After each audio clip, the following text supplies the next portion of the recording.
નમસ્કાર વિદ્યાર્થી મિત્રો, આપ સર્વેની યુટ્યુબ ચેનલ એજ્યુકેશન વિથ મિતેશમાં આપનું હાર્દિક સ્વાગત છે. તો આજે આપણે વાત કરીશું કે ધોરણ 6ના સામાજિક વિજ્ઞાન વિષયના પાઠ નંબર 13 ભારતનું ભૂપૃષ્ઠ, આબોહવા, વનસ્પતિ અને વન્યજીવ પાઠના સ્વાધ્યાય સોલ્યુશનની. તો ચાલો આપણે વિડીયોને ચાલુ કરીએ. વિડીયોને ચાલુ કરતાં પહેલાં તમને એક નમ્ર અપીલ છે કે જો તમને વિડીયો પસંદ આવે તો લાઈક કરજો, શેર કરજો અને અમારી આ ચેનલને સબસ્ક્રાઈબ કરજો.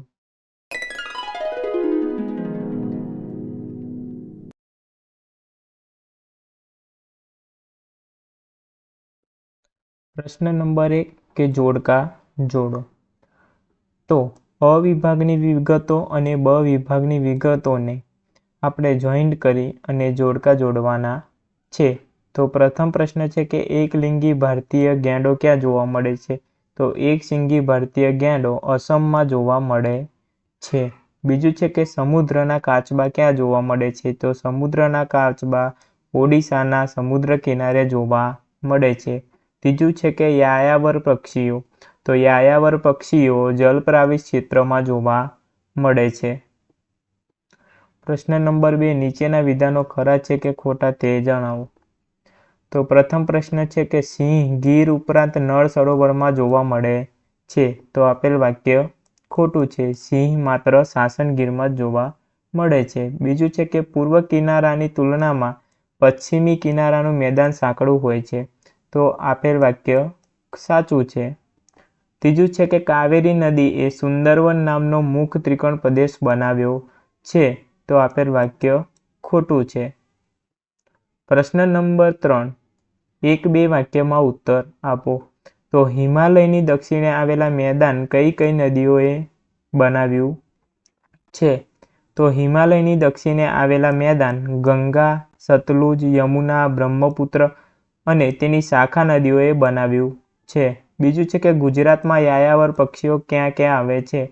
તો ગુજરાતમાં યાયાવર પક્ષીઓ નળ સરોવર, ખીજડીયા, થોર, છાણીધર, કચ્છ વગેરે સ્થળોએ જોવા મળે છે. પ્રશ્ન નંબર 4 3-4 વાક્યમાં ઉત્તર આપો. તો પ્રથમ પ્રશ્ન છે કે મેંગ્રુવ્સના જંગલો વિશે શું જાણો છો તે જણાવો. તો મેંગ્રુવ્સના જંગલો એ ભરતીના જંગલો તરીકે ઓળખાય છે. એટલે કે મેંગ્રુવ્સના જંગલો સમુદ્રની ભરતીના ખારા પાણીમાં વિકસે છે. ભારતમાં તે પશ્ચિમ બંગાળ, ગુજરાત તથા અંદમાન નિકોબાર ટાપુના દરિયા કિનારે આવેલા છે. ગંગાના મુખ ત્રિકોણ પ્રદેશમાં આવેલું સુંદરવન ભરતીનું જંગલ છે. અહીંયા સુંદરી નામના વૃક્ષો થાય છે. ગુજરાતના સમુદ્ર કિનારો દલદરીય વિસ્તારમાં નાના પાયા પરથી ભરતીના જંગલો આવેલા છે. અહીંયા ચેર નામના વૃક્ષો થાય છે. સ્થાનિક લોકો લાકડાનો બળતણ તરીકે ઉપયોગ કરે છે. પ્રશ્ન નંબર 2 પર્વતીય જંગલ વિશે માહિતી આપો. તો પર્વતીય જંગલ એટલે પર્વતો પરના જંગલો.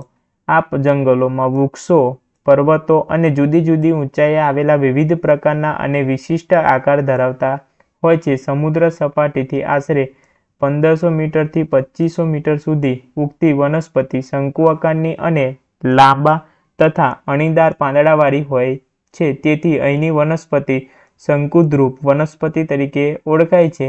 ચીડ, દેવદાર અને પાઇન અહીંના મુખ્ય વૃક્ષો છે. પ્રશ્ન નંબર 5 શબ્દ સમજૂતી આપો. તો પ્રથમ છે કે યાયાવર પક્ષીઓ એટલે શું? તો યાયાવર પક્ષીઓ એટલે ભટકતા પક્ષીઓ. શિયાળા દરમિયાન આપણા દેશના જળાશયો અને જલપ્લાવિત ક્ષેત્રોમાં દૂર દૂર આવેલા ઠંડા પ્રદેશોમાંથી વિદેશી પક્ષીઓ આવે છે. તે શિયાળો પૂરો થતાં વતનમાં પાછા જાય છે. આ પક્ષીઓ યાયાવર પક્ષી તરીકે ઓળખાય છે. તેને પ્રવાસી પક્ષીઓ પણ કહે છે. બીજું છે કે પાનખર ઋતુઓ. તો જે ઋતુમાં વનસ્પતિના પાંદડા ખરી જાય છે તેને પાનખર ઋતુ કહે છે.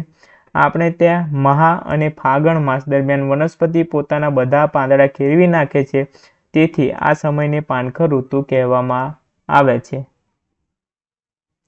ઉષ્ણકટિબંધીય જંગલોના વૃક્ષો પાનખર ઋતુમાં પોતાના બધા જ પાંદડા ખેરવી નાખે છે. તેથી આ જંગલો ખરાબ જંગલો કહેવાય છે. આ જંગલોમાં શાક, સાલ, વાંસ, મવડો, લીમડો વગેરે વૃક્ષો જોવા મળે છે. પ્રશ્ન નંબર 6 ટૂંક નોંધ લખો. તો પ્રથમ છે કે જંગલોના પ્રકારો.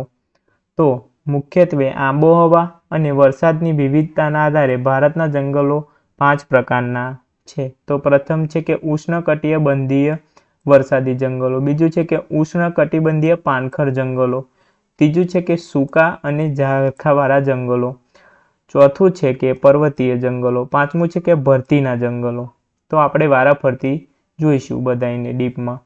પ્રથમ છે કે ઉષ્ણકટિબંધીય વરસાદી જંગલો. તો ભારતમાં આ જંગલો વાર્ષિક 200 સેમી કરતાં વધુ વરસાદવાળા પ્રદેશોમાં આવેલા છે. આ જંગલોના વૃક્ષો ગાઢ અને ઘટાદાર હોવાથી અહીંયા સૂર્યના કિરણો જમીન સુધી પહોંચી શકતા નથી, તેથી બારે માસ લીલા રહે છે. ભારતમાં તે પશ્ચિમ ઘાટના કિનારા તરફના ઢોળાવોમાં પટ્ટી રૂપે, અંદમાન અને નિકોબારના ટાપુઓમાં તથા ઉત્તર પૂર્વના ભારતના કેટલાક ભાગોમાં આવેલા છે. મહોગની, અવડુસ, ઓઝવુડ, નેતર, રબર વગેરે અહીંના મુખ્ય વૃક્ષો છે. બીજું છે કે ઉષ્ણકટિબંધીય પાનખર જંગલો. આ જંગલો ઓછા ઘટાદાર હોય છે. તેના વૃક્ષો પાનખર ઋતુમાં પોતાના બધા પાંદડા ખેરવી નાખે છે, તેથી પાનખર કે ખરાબ જંગલો કહે છે. આ જંગલોમાં વૃક્ષો મોસમ પ્રમાણે પાન ખેરતા હોવાથી તેને મોસમી જંગલો કહે છે. ભારતમાં આ પ્રકારના જંગલો ઘણા વિસ્તારોમાં આવેલા છે. તેમાં સાગ, સાલ, વાંસ, સીસમ, મવડો, લીમડો વગેરે અહીંના મુખ્ય વૃક્ષો છે. ત્રીજું છે કે સૂકા અને ઝાંખરાવાળા જંગલો. આ જંગલો 70 સેમીથી ઓછા વરસાદ મેળવતા પ્રદેશોમાં જોવા મળે છે. તે કાંટાળા હોય છે. ભારતમાં તે રાજસ્થાન, હરિયાણા, પશ્ચિમી ઘાટના પૂર્વીય ઢાળો અને ગુજરાતમાં આવેલા હોય છે. અહીંયા થોર, ખેર, ખીજડો, બાવળ, બોરડી અહીંના મુખ્ય વનસ્પતિ છે. ચોથું છે કે પર્વતીય જંગલો. તો પર્વતીય જંગલો એટલે કે પર્વતો પરના જંગલો. આ જંગલોના વૃક્ષો પર્વતો પર જુદી જુદી ઊંચાઈએ વિવિધ પ્રકારના અને વિશિષ્ટ આકાર ધરાવતા હોય છે. સમુદ્રની સપાટીથી આશરે 1500 મીટરથી 2500 મીટર સુધી ઊંચી વનસ્પતિ શંકુ આકારની અને લાંબા તથા અણીદાર પાંદડાવાળી હોય છે. તેથી અહીંની વનસ્પતિ શંકુદ્રુવ વનસ્પતિ તરીકે ઓળખાય છે. અહીંના ચીડ, દેવદાર અને પાઇન અહીંના મુખ્ય વૃક્ષો છે. ચોથું છે કે ભરતીના જંગલો. તો ભરતીના જંગલો એટલે કે મેંગ્રુવ જંગલો સમુદ્રની ભરતીના ખારા પાણીમાં વિકસે છે. ભારતના પશ્ચિમ બંગાળ, ગુજરાત તથા અંદમાન નિકોબાર ટાપુના દરિયા કિનારે આવેલા છે.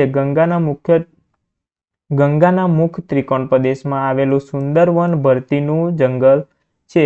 અહીંયા સુંદરી નામના વૃક્ષો થાય છે. ગુજરાતના સમુદ્ર કિનારે દલદલીય વિસ્તારમાં નાના પાયા પર ભરતીના જંગલો આવેલા છે. અહીંયા ચેર નામના વૃક્ષો થાય છે. સ્થાનિક લોકો તેનો લાકડા તરીકે બળતણમાં ઉપયોગ કરે છે. બીજું છે કે ભારતની આબોહવા અને ઋતુઓ. તો ભારતની આબોહવા સ્પષ્ટ ઋતુભેદ અનુભવાય છે. ભારતમાં નીચે મુજબની 4 ઋતુઓ જોવા મળે છે. પ્રથમ છે કે શિયાળો. જે શિયાળો આપણને ડિસેમ્બરથી ફેબ્રુઆરી માસ દરમિયાન જોવા મળે છે, તે ઠંડી ઋતુ છે. બીજું છે કે ઉનાળો. ઉનાળો આપણને માર્ચથી મે મહિના સુધી જોવા મળે છે, તે ગરમ ઋતુ છે. ત્રીજું છે કે ચોમાસું. ચોમાસું જૂનથી સપ્ટેમ્બર માસ સુધી જોવા મળે છે, તે આપણને વર્ષા ઋતુ એટલે કે વરસાદની ઋતુ કહેવાય છે. ચોથું છે કે પાછા ફરતા મોસમી પવનોની ઋતુ એટલે કે ઓક્ટોબર અને નવેમ્બર માસમાં જે ઋતુ આવે છે તેને પાછા ફરતા મોસમી પવનોની ઋતુ કહે છે. તેને શરદ ઋતુ એટલે કે નિર્વતન ઋતુ પણ કહેવામાં આવે છે. તો આપણે વારાફરતી દરેક ઋતુઓ ડીપમાં જોઈશું. પ્રથમ છે કે શિયાળો. તો ભારતમાં શિયાળાની ઋતુ ડિસેમ્બરથી ફેબ્રુઆરી મહિના સુધી હોય છે. આ સમયે ભારતમાં સૂર્યના કિરણો તાંસા પડતા હોવાથી તાપમાન નીચું રહે છે. હિમાલયમાં શિયાળામાં કેટલીક વાર ભારે હિમવર્ષા થાય છે. તે વખતે ત્યાંની ઠંડી અને ભારે હવા ઉત્તરના મેદાનોમાં ઘસી આવે છે. તેની અસર ઉત્તર ભારતમાં તેમજ રાજસ્થાન અને ગુજરાતમાં પણ ઠંડીનું મોજું ફરી વળે છે. પરિણામે તાપમાન એકાએક ઉતરી જાય છે. શિયાળામાં ગુજરાતના ઉત્તરના વિસ્તારોમાં રાજ્યના બીજા વિસ્તારો કરતાં વધુ ઠંડી અનુભવાય છે. શિયાળામાં દિવસો ટૂંકા હોય છે જ્યારે રાત્રિ લાંબી હોય છે. બીજું છે કે ઉનાળો. તો ભારતમાં ઉનાળાની ઋતુ માર્ચથી મે મહિનામાં હોય છે. આ સમયે ભારતમાં સૂર્યના કિરણો સીધા પડતા હોવાથી તાપમાન વધારે પ્રમાણમાં રહે છે. સમુદ્ર કિનારાના પ્રદેશોમાં ગરમીનું પ્રમાણ દેશના ખંડીય ભાગો કરતાં ઓછું રહે છે. બપોરે વાતા ખૂબ જ ગરમ પવનને લૂ કહે છે. ઉનાળાની ઋતુ દરમિયાન ગુજરાતના ઉત્તર ભાગોમાં અને રાજસ્થાનના પશ્ચિમ ભાગોમાં ખૂબ જ વધારે ગરમી પડે છે. આ ઋતુ દરમિયાન દિવસો શિયાળાની સરખામણીમાં લાંબા હોય છે. ત્રીજું છે કે ચોમાસું. ભારતમાં ચોમાસાની ઋતુ જૂનથી સપ્ટેમ્બર માસ સુધી હોય છે. આપણો દેશ ખેતી પ્રધાન દેશ હોવાથી ખેતી પ્રધાન ભારત માટે ચોમાસું સૌથી મહત્વની ઋતુ હોય છે. ભારતમાં મોટા ભાગની ખેતી વરસાદ પર આધારિત હોવાથી આ ઋતુ અગત્યની માનવામાં આવે છે. નૈઋત્ય એટલે કે દક્ષિણ પશ્ચિમ દિશામાંથી વાતા પવનો સમુદ્ર પરથી આવતા હોવાથી ભેજવાળા હોય છે. આ પવનો દેશમાં વરસાદ લાવે છે. આ પવનોનો એક ફાંટો અરબ સાગર પરથી આગળ વધી કેરળ, મહારાષ્ટ્ર, ગુજરાત અને મધ્ય ભારત સુધી પહોંચે છે અને ભેજવાળા પવનોનો બીજો ફાંટો બંગાળના ઉપસાગર, અંદમાન નિકોબાર ટાપુઓ અને પૂર્વ ભારત થઈ ગંગાના મેદાનોમાં પ્રવેશે. આ બંને ફાંટા આગળ જતા એકબીજાને મળી પશ્ચિમ ઉત્તર પ્રદેશ, હરિયાણા, પંજાબ અને પૂર્વ રાજસ્થાન સુધી જઈ વરસાદ આપે છે. ભેજવાળા પવનોના માર્ગોમાં જ્યાં પર્વતો આવે છે ત્યાં વધુ વરસાદ પડે છે. ગુજરાતમાં ભેજવાળા પવનોના માર્ગોમાં મોટા પર્વત આવતા ન હોવાથી વરસાદનું પ્રમાણ ઓછું રહે છે. ચોથું છે કે પાછા ફરતા મોસમી પવનોની ઋતુ. તો ભારતમાં પાછા ફરતા મોસમી પવનોની ઋતુ ઓક્ટોબર-નવેમ્બરના સમયગાળામાં હોય છે. આ ઋતુ દરમિયાન પવનો ઈશાન દિશામાંથી એટલે કે ઉત્તર પૂર્વ દિશામાંથી જમીન તરફ વાય છે. તેથી તે સૂકા હોય છે. પરિણામે તે વરસાદ આપતા નથી. આ ઋતુ દરમિયાન આકાશ વાદળા વિનાનું સ્વચ્છ હોય છે. પાછા ફરતા મોસમી પવનો બંગાળના ઉપસાગર પરથી પસાર થતા ભેજવાળા બને છે. તેથી ભારતના પૂર્વ કિનારે એટલે કે આંધ્રપ્રદેશ, તમિલનાડુના કિનારે સારો વરસાદ આપે છે. આ ઋતુ તમિલનાડુની મુખ્ય વર્ષા ઋતુ ગણાય છે. થેન્ક યુ વિદ્યાર્થી મિત્રો. જો તમને આ વિડીયો પસંદ આવ્યો હોય તો લાઈક કરજો, શેર કરજો અને અમારી આ ચેનલને સબસ્ક્રાઈબ કરજો. જય હિન્દ.